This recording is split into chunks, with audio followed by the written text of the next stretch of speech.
بسم اللہ الرحمن الرحیم نحمد اللہ تعالی و نصلی علی رسولہ الکریم اما بعد۔ حضرت یوسف علیہ السلام کا جو واقعہ چل رہا تھا کہ اللہ رب العزت کی جانب سے ایسے انتظامات ہوئے کہ بادشاہ نے جو خواب دیکھا تھا اس کی تعبیر اور تدبیر بتانے کے صدقے طفیل میں حضرت یوسف علیہ السلام کو قید خانے سے آزادی ملی۔ یہ 12ویں پارے کے بالکل اخیر میں اللہ رب العزت نے اس کا تذکرہ فرمایا، اور 13ویں پارے کے شروع میں اب حضرت یوسف علیہ السلام کی اور عزیز مصر کی گفتگو اللہ رب العزت ارشاد فرماتا ہے۔ سب سے پہلے حضرت یوسف علیہ السلام جو ہے وہ یہ بات ارشاد فرما رہے کہ ما ابرئ نفسی، کہ میں اپنے نفس سے بری نہیں ہوں، یعنی انسان ہوں، انسان چونکہ غلطی اور خطا سے مرکب ہوتا ہے تو گناہ سے بچ جانا یہ میرے اپنے بس کی بات نہیں ہے، بلکہ اللہ رب العزت نے مجھے بچایا۔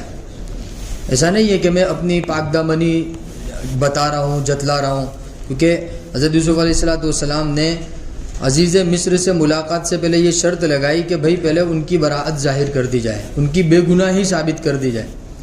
تو کہیں نہ کہیں اس سے یہ اشارہ ملتا ہے کہ حضرت یوسف علیہ السلام گویا اپنی پاک دامنی ظاہر کر رہے ہیں۔ تو اس شبہ اور شک کو دور کرنے کے لیے حضرت یوسف علیہ السلام ارشاد فرمائے کہ ما ابرئ نفسی، میں اپنے نفس سے بری نہیں ہوں، یعنی میرے رب کے چاہنے کی وجہ سے میں گناہ سے محفوظ رہا، ورنہ تو نفس کی خاصیت تو یہ ہے کہ ان النفس لامارۃ بالسوء، کہ نفس ہمیشہ برائی کا ہی ارادہ کرتا ہے، برائی کی طرف ہی آمدہ ہوتا ہے۔ ہاں الا ما رحم ربی، لیکن میرا پروردگار جس کے ساتھ رحم کا معاملہ کرے، ان ربی غفور الرحیم، اس لیے کہ میرا رب بڑا معاف کرنے والا، رحم کرنے والا ہے۔ پھر بادشاہ نے حضرت یوسف علیہ السلام کو گویا کہ اپنے خاص لوگوں میں شمار کر لیا، استخلصہ لنفسی، کہا کہ میں یوسف کو اپنے خاص بندوں میں شامل کرنا چاہتا ہوں۔ فلما کلمہ، کیونکہ جب حضرت یوسف علیہ السلام نے عزیز مصر سے گفتگو کی تو گفتگو کا انداز اتنا پیارا لگا، اتنا اچھا لگا، عزیز مصر کہنے لگا کہ انک الیوم لدینا مکین امین، کہ کیا بات ہے، آج ہمارے پاس ایک بہت شاندار صلاحیت والا آدمی موجود ہے، امانت دار آدمی موجود ہے، امانت کی حفاظت کرنے والا آدمی موجود ہے۔ یعنی حضرت یوسف علیہ السلام کی گفتگو سے متاثر ہو کر عزیز مصر نے یہ بات کہی، گویا کہ عزیز مصر حضرت یوسف علیہ السلام کو کوئی عہدہ دینا چاہتا تھا۔ تو حضرت یوسف علیہ السلام نے سامنے سے یہ بات ارشاد فرمائی کہ اگر آپ مجھے کوئی عہدہ دینا چاہتے ہو تو ایسا کرو کہ مجھے خزانوں کا نگران بنا دو، کیونکہ خواب کے ذریعے یہ بات پتہ چل گئی تھی کہ 7 سال ایسے آنے والے ہیں جس میں خوب غلہ ہوگا، پھر اس کے بعد 7 سال ایسے آئیں گے جس میں غلہ بالکل نہیں ہوگا، اور پھر 1 سال آئے گا جس میں خوب غلہ ہوگا۔ تو ایسے موقع پر صحیح انتظام کا ہونا ضروری ہے، اور صحیح انتظام کے لیے صحیح صلاحیت والا آدمی ہونا چاہیے۔ تو چونکہ حضرت یوسف علیہ السلام کو اللہ نے وہ صلاحیت بھرپور عطا فرمائی تھی، اس لیے حضرت یوسف علیہ السلام نے سامنے سے اس بات کی درخواست کی۔ جب بادشاہ نے کہا کہ استخلصہ لنفسی، کہ بھائی میں یوسف کو کوئی عہدہ دینا چاہتا ہوں، تو حضرت یوسف علیہ السلام نے سامنے سے کہا کہ اگر آپ مجھے عہدہ دینا چاہتے ہو، قال اجعلنی علی خزائن الارض، تو زمین کے جو خزانے ہیں، یعنی حکومت کے جو خزانے ہیں، اس پر مجھے نگران بنا دو، انی حفیظ علیم، میں اس کی اچھی طرح حفاظت بھی کروں گا، اور آنے کی جو حالات ہیں، آنے والے جو حالات ہیں اس کو اچھی طرح میں جانتا ہوں، تو اس کے پیش نظر میں تدبیر بھی ایسی اختیار کروں گا، میں حفیظ بھی ہوں اور عالم بھی ہوں۔ دیکھو یہاں پر ایسا نہیں ہے کہ حضرت یوسف علیہ السلام اپنے آپ کی تعریف کر رہے ہیں، یہاں علماء کرام نے ایک بات بہت اہم ارشاد فرمائی ہے کہ اگر کہیں بہت بڑا دین کا کام ہو، اس کا تقاضا ہو، اور اللہ رب العزت نے اس کام کو انجام دینے کی صلاحیت اپنے اندر رکھی ہو، جبکہ دوسرے لوگوں کے اندر وہ صلاحیت موجود نہ ہو، تو پھر آدمی کے ذمے یہ لازم ہے کہ وہ اپنی صلاحیت کا اظہار کرے، کہ بھائی میں اچھی طریقے سے اس کام کو انجام دے سکتا ہوں. ایسے موقع پر آدمی کا خاموش بیٹھنا اور یہ کہنا کہ کون مصیبت میں پڑے, کون جھمیلے میں پڑے, کون یہ کرے, کون وہ کرے, کہ یہ جائز نہیں ہے. یہاں حضرت یوسف علیہ السلام کو اللہ نے جو صلاحیت دی تھی, اس صلاحیت کے پیش نظر حضرت یوسف علیہ السلام نے یہ بات ارشاد فرمائی, انی حفیظ علیم, کہ میں اس کی طرح خزانے کی اچھی طرح حفاظت بھی کروں گا اور اچھی طرح اس سے میں واقف بھی ہوں, لہذا مجھے کیا کر دیا جائے, خزانچی بنا دیا جائے. یہ ہو گیا کہ حضرت یوسف علیہ السلام سامنے سے عہدہ نہیں طلب کر رہے, ورنہ تو اللہ کے نبی صلی اللہ علیہ وسلم کی حدیث ہے, اللہ کے نبی نے صلی اللہ علیہ وسلم نے فرمایا کہ جو ہم میں سے عہدہ طلب کرتا ہے اللہ رب العزت اس کے عہدے میں بے برکتی ڈال دیتے ہیں. اس لیے سامنے سے عہدہ طلب کرنا جائز نہیں ہے کہ بھائی مجھے یہ عہدہ دے دو, مجھے یہ عہدہ دے دو, مجھے یہ بنا دو, مجھے وہ بنا دو, کہ ایسا نہیں ہے. اللہ کے نبی صلی اللہ علیہ وسلم نے منع فرمایا کہ جس نے سامنے سے عہدہ طلبی کی, لہذا سمجھو کہ اس کے اندر صلاحیت موجود ہی نہیں ہے. اگر اس کے اندر صلاحیت موجود ہوتی تو وہ اس طریقے کا اپنے آپ سے کیا مطالبہ نہ کرتا. اللہ کے نبی نے منع مطالبہ کرنے سے. تو ایک طرف اللہ کے نبی کی حدیث ہے اور ایک طرف یہ حضرت یوسف علیہ السلام کا قول ہے, وہ سامنے سے مطالبہ کر رہے ہیں. تو اس میں علماء کرام فرماتے ہیں کہ چونکہ یہ وقت ایسا تھا کہ جس میں واقعی طور پر صحیح مینجمنٹ کی ضرورت تھی. اب مینجمنٹ کرنے والا حضرت یوسف علیہ السلام کی نظر میں ان کی ذات کے علاوہ کوئی نہیں تھا, کیونکہ وہ نبی تھے اور نبی سے بڑھ کر کوئی علم والا نہیں ہوتا, نبی سے بڑھ کر کوئی مینجمنٹ کرنے والا نہیں ہو سکتا, نبی سے بڑھ کر کوئی صلاحیت والا نہیں ہو سکتا. تو ان کے لیے ضروری تھا, اللہ رب العزت کی جانب سے گویا کہ ان کو حکم دیا گیا تھا کہ آپ اپنی صلاحیت کا اظہار کرو. تو فرمایا انی حفیظ علیم, کہ میں حفاظت کرنے والا بھی ہوں اور اس کے طور طریق سے واقف بھی ہوں. اللہ پاک فرماتے کذالک مکننا لیوسف. اب یہاں سے حضرت یوسف علیہ السلام کی گویا کہ حکومت کا زمانہ شروع ہوا. خزانے کا خزانچی ان کو بنا دیا گیا. تو سمجھو کہ پوری اب حکومت کیا ہو گئی کہ آہستہ آہستہ آہستہ آہستہ ان تک سمٹ کے رہ جائے گی. کیونکہ خزانچی جو ہوتا ہے نا, جس کو خزانے کے اوپر نگران بنا دیا جاتا ہے, تو وہ سب سے بڑا عہدہ ہوتا ہے کسی بھی حکومت میں. کیوں؟ کیونکہ انسان کی زندگی کی جو بقا ہے وہ کس کے اوپر ہے, خورد و نوش کے اوپر ہے نا, خوراک کے اوپر ہے, کھانے پینے کے اوپر ہے اور ضروریات کے ساز و سامان کے انتظامات کے اوپر ہے. اب حضرت یوسف علیہ السلام کو وہی مین عہدہ مل گیا, تو پھر وہ آہستہ آہستہ وہ کیا بن گئے, عزیز مصر بن گئے. اب جو عزیز مصر تھا اس کو معزول کر دیا گیا. اب حضرت یوسف علیہ السلام کیا بن گئے, باقاعدہ باضابطہ طور پر مصر کے بادشاہ بنا دیے گئے. اب اللہ پاک فرماتے ہیں مکننا لیوسف, اس طرح ہم نے حضرت یوسف علیہ السلام کو سرزمین مصر میں کیا بنا دیا, حاکم بنا دیا. یتبوأ منھا حیث یشاء, وہ جہاں چاہے جائے.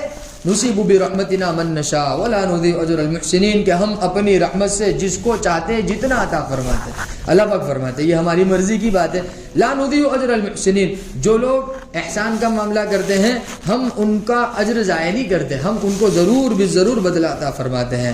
اور حقیقی اجر تو کب ملنے والا ہے, آخرت میں ولا اجر الآخرۃ خیر للذین آمنوا, ایمان والوں کے لیے تو بہترین بدلہ کہاں پر ملے گا ان کو, آخرت میں ملے گا. وکانوا یتقون, ایمان والے تو اللہ رب العزت کے دوست ہوتے ہیں, اللہ رب العزت کے متقی ہوتے ہیں.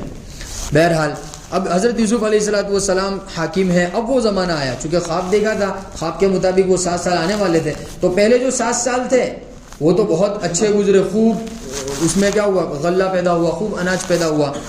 اب وہ دوسرے 7 سال آئے. اب وہ جو دوسرے 7 سال آئے تو اس میں حضرت یوسف علیہ السلام نے ایسی تدبیر اختیار کی کہ جتنا ضروری تھا اناج اتنا تو نکال لیا, باقی انہوں نے بالیوں کے اندر ہی چھوڑ دیا, اس کو نہیں نکالا. تو اس کا یہ فائدہ ہوا کہ پورے مصر کے لیے وہ کافی ہو گیا ان 7 سالوں میں, جس میں غلہ بالکل پیدا نہیں ہوا, بالکل بھی اناج کا ایک دانہ بھی پیدا نہیں ہوا. ایسے قحط کے زمانے میں وہ جو 7 سال میں خوب غلہ پیدا ہوا تھا اور اس میں جو بچت ہوئی تھی وہ بچت اتنی کام آئی کہ وہ پورے مصر والوں کے لیے کافی ہو گئی. اب حضرت یوسف علیہ السلام کے جو نگران تھے, ان کی ماتحتی نے ان سے کہا کہ بھئی ذرا تحقیق کرو کہ ہمارے پاس جو غلہ موجود ہے یہ پورے مصر والوں کو کتنے دنوں تک کے لیے کافی ہے. فرمایا کہ جتنے دن باقی ہیں, یعنی خواب کے اعتبار سے 1 سال جو آنے والا ہے جس میں خوب بارش ہوگی, جس میں خوب غلہ ہوگا, وہاں تک کے لیے بالکل کافی ہے, کوئی ٹینشن والی بات نہیں. تو بولے چلو ان کو دینے کے بعد بھی کچھ بچے گا, بولے ہاں اور بچے گا. تو پھر حضرت یوسف علیہ السلام نے اعلان کرا دیا آزو بازو کے علاقوں میں, کیونکہ وہ قحط کا زمانہ تھا, چاروں طرف مصر سے باہر کنعان جہاں حضرت یعقوب علیہ السلام اور ان کے حضرت یوسف علیہ السلام کے بھائی رہتے تھے، یہ سب جگہ کیا پڑا ہوا تھا؟ قحط پڑا ہوا تھا. حضرت یوسف علیہ السلام نے اعلان کروا دیا اڑوس پڑوس کے علاقے والوں کو بھی کہ بھائی اگر تم کو بھی غلے کی ضرورت ہو تو تم مصر کے دربار میں آ جاؤ کہ تم کو معمولی سی قیمت پر کیا دے دیا جائے گا؟ غلہ دے دیا ہے. جیسے 2 روپے لے کر کے تمہیں گویا کہ چاول کی پوری بوری دے دی جائے گی، گیہوں کی پوری بوری دے دی جائے گی، یا اس زمانے کا جو بھی اناج وغیرہ ہوگا کہ وہ پورا تم کو دے دیا جائے گا. یہ اعلان کرا دیا. اب یہ اعلان کہاں تک پہنچا؟ کنعان تک پہنچا. حضرت یعقوب علیہ السلام حضرت یوسف علیہ السلام کے والد رہا کرتے تھے. حضرت یوسف علیہ السلام کے والد نے اپنے بیٹوں سے کہا کہ جاؤ دیکھو مصر کے اندر کوئی بادشاہ ہے جو اعلان کر رہا ہے کہ بھئی تم کو غلہ دیا جائے گا سستے داموں میں، تو لہذا تم جاؤ اور غلہ لے کر آؤ. حضرت یعقوب علیہ السلام نے اپنے بیٹوں کو بھیجا. اب وہ آئے. اب کتنا لمبا زمانہ گزرا، 12 سال تو قید خانے کے گزر گئے اور 7 سال یہ والے گزر گئے، تو 12 نے 7 کتنے ہو گئے؟ یہ اتنے سال کے بعد بعض مفسرین نے 25 سال کا عرصہ بھی لکھا، بعض نے 40 سال کا عرصہ بھی لکھا، مختلف روایات ہیں. اب اتنے زمانے کے بعد حضرت یوسف علیہ السلام کے بھائی مصر آ رہے ہیں، کیا لینے کے لیے؟ غلہ لینے کے لیے. وجہ اخوت یوسف، اللہ پاک فرماتے ہیں کہ یوسف علیہ السلام کے بھائی بھی آئے غلہ لینے کے لیے. فدخلوا علیہ، وہ حضرت یوسف علیہ السلام کے پاس پہنچے. فعرفہم، حضرت یوسف علیہ السلام نے تو پہچان لیا یہ تو میرے بھائی ہے، لیکن وہم لہو منکرون، وہ حضرت یوسف علیہ السلام کو نہیں پہچان سکے. کیوں؟ کیونکہ جس وقت انہوں نے حضرت یوسف علیہ السلام کو کنویں میں پھینکا تھا اس وقت تقریباً ان کی عمر 12 سال کے آس پاس تھی اور وہ چھوٹے تھے حضرت یوسف علیہ السلام. اب کیا ہو گئے؟ بڑے ہو گئے. تو چھوٹا بچہ جب بڑا ہو جاتے تو پہچاننے میں نہیں آتا، لیکن چھوٹے بچے نے کسی بڑے کو دیکھا ہوا رہتا ہے نا تو اس کی شکل و صورت ذہن میں رہتی ہے. اور ویسے بھی حضرت یوسف علیہ السلام تو اللہ کے نبی تھے، ان کو تو وحی کے ذریعے بھی بتا دیا گیا ہوگا کہ بھئی یہ تمہارے بھائی ہیں. بہرحال اللہ پاک فرماتے فعرفہم، حضرت یوسف علیہ السلام نے کیا کر لیا؟ اپنے بھائیوں کو پہچان لیا. اوہو یہ تو میرے بھائی ہے. وہم لہو منکرون، لیکن وہ حضرت یوسف علیہ السلام کو نہیں پہچان سکے. اللہ پاک کو یہ قصہ کتنا پیارا لگا، اللہ نے اس کو تفصیل کے ساتھ بیان فرمایا. ایک ایک چیز کو اللہ پاک بیان فرما رہے ہیں. وہم لہو منکرون، وہ نہیں پہچان سکے. ولما جہزہم، اب دیکھا کہ بھئی ان کا جو سامان تھا وہ جب تیار ہو گیا تو وہ حضرت یوسف علیہ السلام نے ان کو بلایا کہ ادھر آؤ. وہ سب بھائی تھے، ان کو بلایا. وہ کہا کہ تم سب بھائی، یہ تم اتنے ہی لوگ ہو؟ حالانکہ حضرت یوسف علیہ السلام جانتے تھے کہ ایک چھوٹا بھائی اور تھا جن کا نام تھا بنیامین، وہ نہیں آئے تھے. تو کہا کہ نہیں ہم اتنے نہیں ہیں، ہمارے ایک اور بھائی ہے وہ ہمارے ابا کے پاس ہے. تو کہا کہ اب آئندہ آؤ نا تو اس کو بھی لے کر آنا. کیا کرنا؟ وہ چھوٹے والے بھائی کو بھی لے کر آنا، کیونکہ وہ مصر کے قانون کے دستور کے حساب سے ایک بندے کے بدلے میں ایک اونٹ کے سامان کے بقدر سامان دیا جاتا تھا. تو ابھی تم 10 لوگ ہو، تم کو اتنا دیا جا رہا ہے، تم اس کو بھی لے کر آؤ تو مزید دیا جائے گا. حضرت یوسف علیہ السلام نے بات ارشاد فرمایا کہ اب آئندہ تم آؤ. قال اتونی باخ لکم من ابیکم، کہ اپنے چھوٹے والے بھائی کو بھی لے کر آنا. تم دیکھتے نہیں ہو الا ترون انی اوفی الکیل وانا خیر المنزلین، کہ دیکھو میں نے تمہارا استقبال بھی کیا اور میں نے تمہیں اناج بھی بھر کر دیا، اور میں چاہتا ہوں کہ تم اپنے چھوٹے بھائی کو بھی لے کر آؤ تاکہ اس کو بھی مزید دیا جائے. اور پھر حضرت یوسف علیہ السلام نے یہ بھی شرط لگائی کہ دیکھو آئندہ تم آؤ گے تو چھوٹے والے بھائی کو لے کر آنا، اگر اس کو لے کر نہیں آؤ گے تو تم کو مصر سے نکال دیا جائے گا، تم کو غلہ نہیں دیا جائے گا. فَإِن لَّمْ تَأْتُونِي بِهِ، اگر تم چھوٹے والے بھائی کو لے کر نہیں آئے، فَلَا كَيْلَ لَكُمْ عِندِي وَلَا تَقْرَبُونَ، نہ تو تمہارے لیے میرے پاس غلہ ہے اور نہیں تم میرے پاس آنا. تو وہ کہنے لگے سنراود عنہ اباہ وانا لفاعلون، کہ ہاں ہم گھر جا کر اپنے والد صاحب سے بات کریں گے اور انشاءاللہ ہم یہ کام کر لیں گے. انا لفاعلون، کہنے لگے کہ ہم یہ کام کر لیں گے. وقال لفتيانه جعلوا بضاعتهم، یوسف علیہ السلام نے اپنے جو کام کرنے والے تھے ان کو کہا کہ جب ان کا سامان پیک کرو تو انہوں نے جو رقم دی ہے وہ رقم ان کے سامان میں واپس ڈال دینا، یہ رقم ان سے مت لو، ان کے سامان میں واپس ڈال دینا. کہا ٹھیک ہے.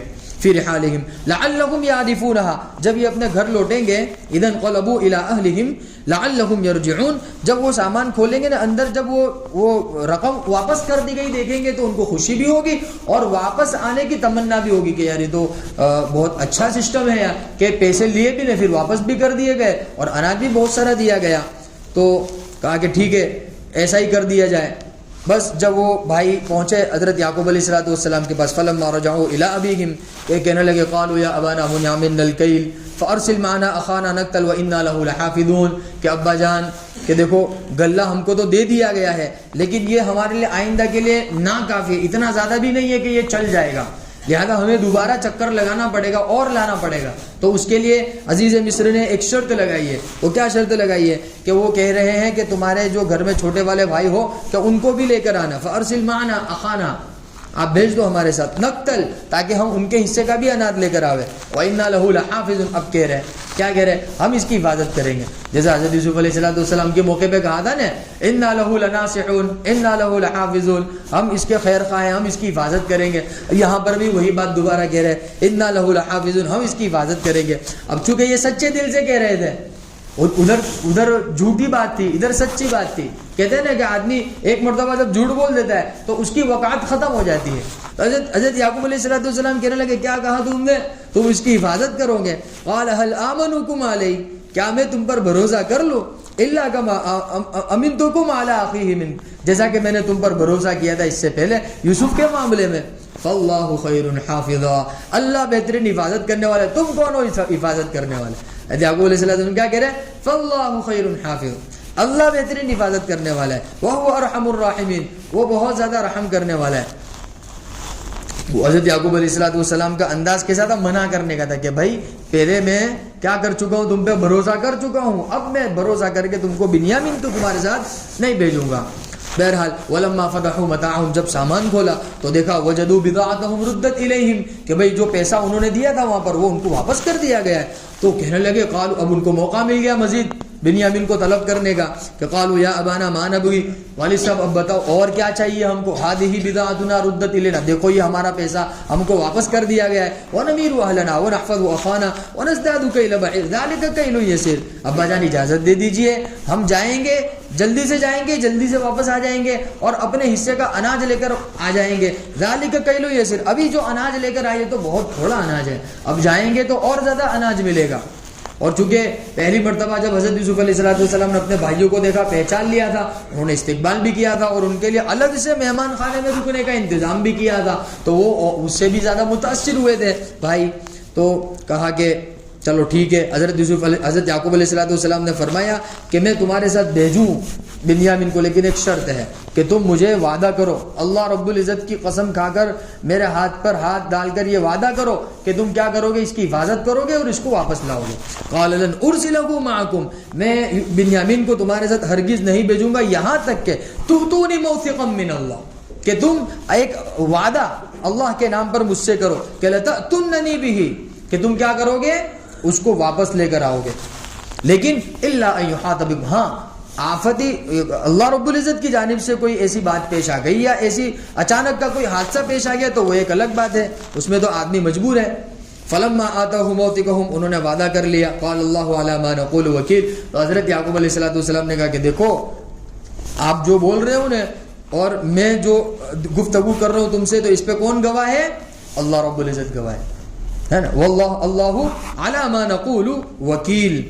بہرحال وہ تیاری کر لی انہوں نے مصر جانے کی، بنیامین کو بھی تیار کر لیا انہوں نے، اب جا رہے۔ حضرت یعقوب علیہ السلام نے مصر جانے سے پہلے اب نصیحت کی اور بہترین نصیحت کی۔ کیا نصیحت کی؟ کہ یا بنی، اے میرے پیارے بیٹو، کیونکہ نبی کے بیٹے بڑے خوبصورت ہوتے ہیں اور ویسے بھی جسم و جسے کے اعتبار سے کیا تھے، وہ بڑے طاقتور تھے، خوبصورت تھے، بالکل اونچے تڑنگے تھے، تو دکھنے میں ایک ساتھ سب بھائی جب چلیں گے تو ہو سکتا ہے کہ کوئی تعریف کرے اور تعریف کے اندر ماشاءاللہ یا سبحان اللہ نہ کہے، جس کی وجہ سے کیا اندیشہ ہو؟ بری نظر کے لگنے کا اندیشہ ہو۔ اس وجہ سے حضرت یعقوب علیہ السلام نے اپنے بیٹوں کو نصیحت کی کہ اے میرے بیٹو، لا تدخلوا من باب واحد، جب تم مصر شہر میں داخل ہو تو ایک ہی دروازے سے ایک ساتھ مت داخل ہونا، وادخلوا من ابواب متفرقہ، کچھ یہاں سے داخل ہو جانا، کچھ وہاں سے داخل ہو جانا، کچھ یہاں سے داخل ہو جانا، الگ الگ دروازوں سے کیا کرنا، تم شہر کے اندر داخل ہونا۔ اور حضرت یعقوب علیہ السلام یوں کہہ بھی رہے، ما اغنی عنکم من اللہ من شیء، اللہ کی جانب سے اگر کوئی فیصلہ ہو تو اس کو تو میں ٹال نہیں سکتا، ان الحکم الا للہ، فیصلہ تو کس کا چلتا ہے؟ اللہ ہی کا چلتا ہے، لیکن علیہ توکلت، مجھے تو اللہ ہی پر بھروسہ ہے، وعلیہ فلیتوکل المتوکلون، اور بھروسہ کرنے والے کو کس پر بھروسہ کرنا چاہیے؟ اللہ ہی پر بھروسہ کرنا چاہیے۔ اور کہتے ہیں نا یہ کہاوت ہے ہمارے یہاں کہ مجھے اس پر بڑا بھروسہ ہے، باپ کہتا ہے مجھے میرے بیٹے پہ بڑا بھروسہ ہے، والدہ کہتی ہے مجھے اپنے بیٹوں پہ بڑا بھروسہ ہے. علماء کرام منع کرتے ہیں، ایسے الفاظ استعمال کرنے سے بھی منع کرتے ہیں کہ بھروسہ تو صرف کس پر ہونا چاہیے؟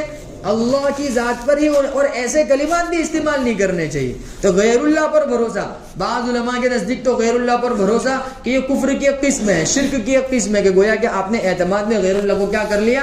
شامل کر لیا. تو بہرحال ایسے الفاظ کے استعمال سے بھی پرہیز کرنا چاہیے.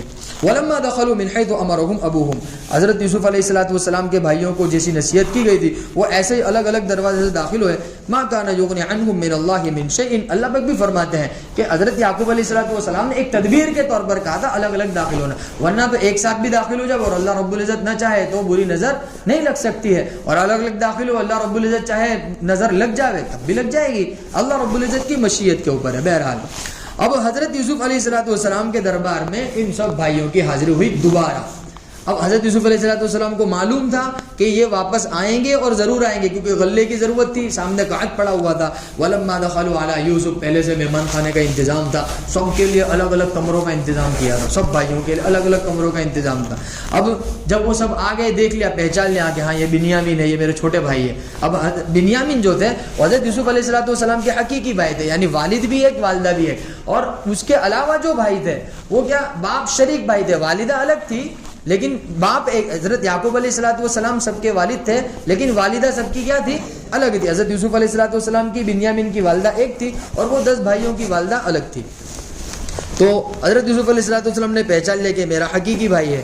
تو حضرت یوسف علیہ الصلوۃ والسلام نے سب کو الگ الگ ٹھہرایا اور ان کو اپنے پاس ٹھہرایا. کن کو؟ بنیامین کو. آوا الی اخا قال انی انا اخوک، اور کہنے لگے میں تیرا بھائی یوسف ہوں. فلا تبتئس بما كانوا يعملون، گھبرانا مت، اپنے بھائیوں سے گھبرانا مت، بالکل بے فکر ہو جاؤ، میں تمہارا بھائی ہوں، میرے پاس رہو تم. فلما جہزهم بجہازهم، اب حضرت یوسف علیہ الصلوۃ والسلام نے بنیامین کو روکنا چاہا کیونکہ اب معاملہ والد صاحب تک بھی پہنچانا تھا. تو اللہ رب العزت کی جانب سے ترتیب ایسی بنی کہ جب دوبارہ ان کا جب سامان وامن تیار کر دیا گیا تو ان کو روکنے کے لیے حضرت یوسف علیہ الصلوۃ والسلام نے یہ تدبیر اختیار کی کہ وہ غلہ ماپنے کا جو آلہ آتا ہے، جو برتن آتا ہے، وہ بنیامین کے سامان کے اندر ڈال دیا اور کارندوں سے کہا، جب ان کا سامان تیار ہو گیا وہ جانے لگے تو کاریگروں سے کہا کہ بھئی دیکھو اپنے بادشاہ کے خزانے کا ایک برتن ہے جو گم ہو گیا ہے، ذرا تلاش کرو کس کے پاس ہے، جس کے پاس ہو اس کو قید کر لو. تو حضرت یوسف علیہ الصلوۃ والسلام کے بھائی جا رہے تھے تو آواز لگائی کہ بھائی رک جاؤ قافلے والوں، ہمیں تمہاری تلاش لے لیں. تو وہ کہتے کیوں؟ کیونکہ بھائی ایسا لگا انکم لسارقون، کہ بھائی ہو سکتا ہے کہ تم میں سے کسی نے بادشاہ کے خزانے کا برتن چھپا لیا ہو. تو بہرحال پھر وہ برتن کس کے اس میں سے نکلا؟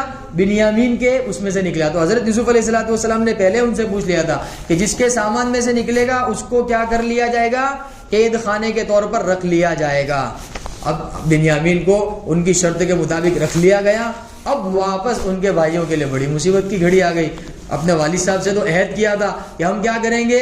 بنیامین کو لے کر آئیں گے. اور بنیامین کے سامان میں سے تو بادشاہ کے خزانے کا برتن نکل آیا، جس کی وجہ سے بنیامین کو کہاں روک لیا گیا؟ مصر میں روک لیا گیا. اب بالکل کشمکش کی حالت، چاروں طرف بالکل ایسا سمجھے کالے بادل چھا گئے کہ یہ کیا ہو گیا. والد صاحب سے عہد کر کے آئے تو ابھی جائیں گے نا ابھی آ جائیں گے. کیا کہا تھا؟ بس یوں گئے اور یوں آئے. کہتے ہیں نا بہت سے لوگ یوں گیا نہیں یوں آیا. تو وہ بالکل فل کانفیڈنس میں انہوں نے ایک بات کہی تھی. اب یہ دیکھا تو معاملہ بالکل الٹ گیا. اب آگے اللہ رب العزت فرماتا فلم مستیئسوا منہ خلصوا نجیا. آئندہ کل کی تفسیر میں اس کو کریں گے انشاءاللہ. سبحان اللہ و بحمدہ.